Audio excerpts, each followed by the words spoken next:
আমরা যারা শহরে থাকি তারা চুল ফেলবো কোথায়? ময়লা ঝুড়িতে ফেললে কি গুনাহ হবে? এখন টয়লেট আর বাথরুম একসাথে থাকে, আমরা গোসল করতে যাওয়ার সময় কি টয়লেটের দোয়া পড়ে যাব? খারাপ স্বপ্ন দেখা থেকে বাঁচার উপায় কি? মেয়েদের পিরিয়ডের সময় কি হাতে গ্লাভস পরে কোরআন তেলাওয়াত করা যাবে? আমি যে জায়গায় নামাজ পড়ি তার পাশে ড্রেসিং টেবিলের আয়না আছে, আমার নামাজের মধ্যে আয়নার দিকে নজর চলে যায়, এতে কি আমার নামাজ হবে? গোসলের পর নামাজ পড়ার জন্য কি আবার ওযু করতে হবে? সালাতে মনোযোগ তৈরির জন্য কি চোখ বন্ধ করে সালাত পড়া যাবে? স্ত্রী মারা গেলে স্বামীর শোক পালনের কোনো বিধান আছে কিনা, থাকলে কতদিন বা কিভাবে? মানুষ মারা গেলে পরিবারের লোকেরা সবাই যে কান্নাকাটি আহাজারি করে এ সম্পর্কে ইসলাম কি বলে? কান্নাকাটি করে কি একদমই নিষেধ? চলুন আমরা তাহলে প্রশ্ন উত্তরে প্রবেশ করি। সেলিনা আক্তার, আপনি ইউটিউব চ্যানেল থেকে আমাদের প্রশ্ন করেছেন, আমার বয়স 14, আমার অনেক চুলই পেকে গেছে, এখন কি চুল কলপ করা যাবে?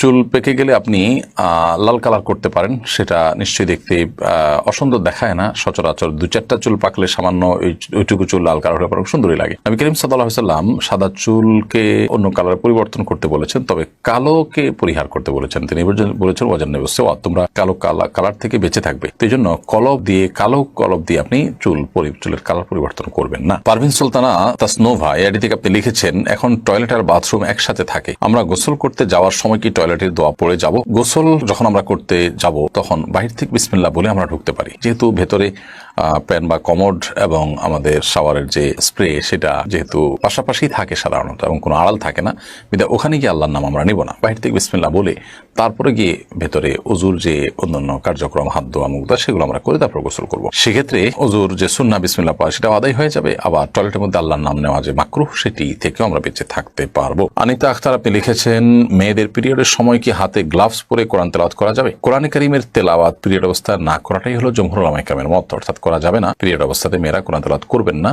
এটি হলো জমহুর বা সংখ্যাগরিষ্ঠ ইমামদের মত। কোন ইমামগণ ইবনে তাইমিয়া রাহিমাহুল্লাহ সহ কেউ বলেছেন যে করতে পারবেন, কিন্তু সংখ্যাগরিষ্ঠের মত হলো করতে পারবেন না। এখানে আসলে গ্লাভস দিয়ে ধরছেন বা অন্য কিছু দিয়ে ধরছেন কি ধরছেন না এটা ইস্যু নয়, ইস্যু হলো যে তেলাওয়াত করা না করা নিয়ে। ধরাটা চাইতে ধরতে তো পারবেনই না, কিন্তু তেলাওয়াত করবেন না। তাহলে সেক্ষেত্রে এই টাইমে আপনি কি করবেন? আপনি ইসলামিক অন্যান্য ব্যবস্থা পড়বেন, কোরআনের বিভিন্ন ব্যাখ্যা গ্রন্থ আছে সেগুলো পড়তে পারেন, হাদিসের গ্রন্থ পড়তে পারেন, অন্যান্য আমল করতে পারেন, কিন্তু তেলাওয়াত করবেন না। এটি হলো সংখ্যাগরিষ্ঠ ইমামদের মত। মাহমুদা খাতুন লিখেছেন, সালাতে মনোযোগ তৈরির জন্য কি চোখ বন্ধ করে সালাত পড়া যাবে? মনোযোগ তৈরি করার জন্য চোখ বন্ধ করে সালাত পড়তে পারেন, তবে সাধারণ এবং স্বাভাবিক অবস্থা চোখ খোলা রাখাটাই হলো সুন্নাহ নবী সাল্লাল্লাহু আলাইহি ওয়াসাল্লামের। স্বাভাবিক রাখা। মনোযোগ আমার বেশি সৃষ্টি হয় চোখ বন্ধ করলে, না হলে মনোযোগ ধরে রাখা কঠিন হয়, তো মনোযোগ বৃদ্ধি করবার জন্য আমি চোখ বন্ধ করলাম, এটি জায়েজ আছে। এমনিতে সাধারণ অবস্থাতে স্বাভাবিকভাবে চোখ খোলা রাখাটাই হলো সুন্নাহ। মনজুর আহমেদ চট্টগ্রাম থেকে সম্ভবত আপনি লিখেছেন, খারাপ স্বপ্ন দেখা থেকে বাঁচার উপায় কি? অনেক সময় মানুষ দুঃস্বপ্ন বা যে স্বপ্ন দেখে মানুষ ভড়কে যায়, ভয় পেয়ে যায়, এগুলো অনেক সময় শারীরিক দুর্বলতার কারণে হয়,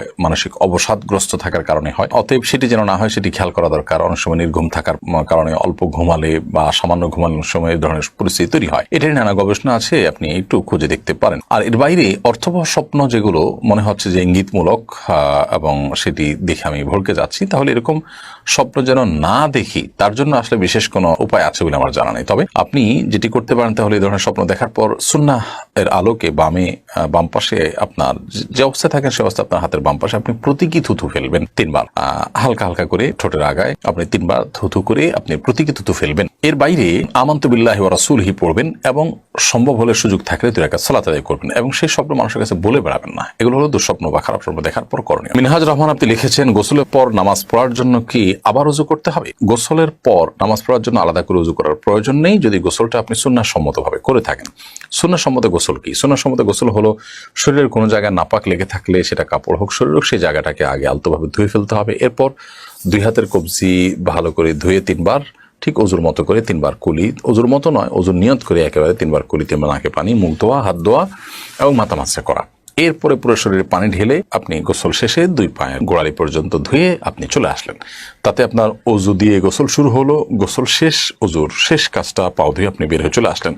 এরপর আলাদা করে আপনার অজু করার কোনো প্রয়োজন নেই। অনেকে অহেতুক এরপর আবার অজু করতে থাকেন। একবার অজু আসে, সে অজু আপনি থাকা অবস্থায় কোনো ইবাদতই করেন এই ওযু দিয়ে প্রয়োজন ছাড়া আবার ওযু করার কোনো মানে হতে পারে না। সেজন্য গোসলের পর ওযু করার কোনো প্রয়োজন নেই যদি সেটা সুন্নাহ সম্মত গোসল হয়ে থাকে। যদি সুন্নাহ সম্মত গোসল হয়নি, আপনি এমনিতে গোসল করে আসছেন অথবা গোসল করতে গিয়ে আপনার ওযু ভঙ্গ হয়েছে, বায়ু নির্গত হয়েছে, তাহলে সেক্ষেত্রে তো আপনি গোসলের পর আবার ওযু করবেন। সীমা লিখেছেন, আমি যে জায়গায় নামাজ পড়ি তার পাশে ড্রেসিং টেবিলের আয়না আছে, আমার নামাজের মধ্যে আয়নার দিকে নজর চলে যায়, এতে কি আমার নামাজ হবে? আমরা যখন সালাত আদায় করব তখন এমন কোনো কিছু আমাদের দৃষ্টি সীমানার মধ্যে থাকা উচিত নয় যা আমাদের সালাতের মনোযোগকে নষ্ট করে, সালাতের মনোযোগে ব্যাঘাত সৃষ্টি করে। অতএব আমরা যখন সালাত আদায় করব, ঠিক আমাদের সামনে যদি আয়না থাকে এবং সেই আয়না যদি আমাদের চোখ পড়ে, অর্থাৎ আমাদের দৃষ্টির সীমানার মধ্যে থাকে, তাহলে সেক্ষেত্রে সেটা অনুচিত হবে। হয় আমি তার ডানে বামে এমন কোনো জায়গায় দাঁড়াবো যে আয়না চোখ পড়বে না, অথবা পেছনে দাঁড়াবো যে এত দূরে চোখ যাবে না, অথবা কিছু দিয়ে আয়না ঢেকে নিব। এমনটি করা আমাদের উচিত এবং কর্তব্য। তারপরও যদি এরকমটি না করে আমরা আয়নাকে সামনে রেখে নামাজ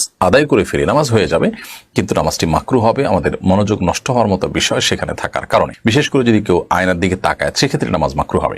নবী করিম সাল্লাল্লাহু আলাইহি ওয়াসাল্লাম, বুখারীর একটি বর্ণনা মতে, তাকে একবার সালাত আদায় করবার জন্য এক টুকরো কাপড় দেওয়া হয়েছে, তিনি তার উপরে দাঁড়িয়ে সালাত আদায় করেছেন। কাপড়টি বেশ কারুকার্য খচিত ছিল। তখন নবী সাল্লাল্লাহু আলাইহি ওয়াসাল্লাম সালাত শেষ করে বললেন যে, আমাকে এই কাপড় কে দিয়েছে? এটি আমার মনোযোগে ব্যাঘাত সৃষ্টি করছিল। তখন পরিবর্তন করে একটা প্লেন কাপড় দেওয়া হয়, তারপর তিনি সালাত আদায় করেছেন। এখান থেকে বোঝা যায় নামাজের মনোযোগ নষ্ট হতে পারে, এরকম কোনো কিছু দৃষ্টি সীমানার মধ্যে রেখে সালাত আদায় করা অনুচিত। সেই বিবেচনায় আমরা আয়নার বিষয়টিকে মাথায় রেখে সালাত আদায় করব, যে সামনে যেন না থাকে, থাকলেও যেন আমাদের দৃষ্টি সেখানে না পড়ে। তাহারাত তাননীর আপনি লিখেছেন, আমরা যারা শহরে থাকি তারা চুল ফেলবো কোথায়? ময়লা ঝুড়িতে ফেললে কি গুনাহ হবে? মানুষের শরীরের প্রত্যেকটা অঙ্গ প্রত্যঙ্গ সম্মানের পাত্র।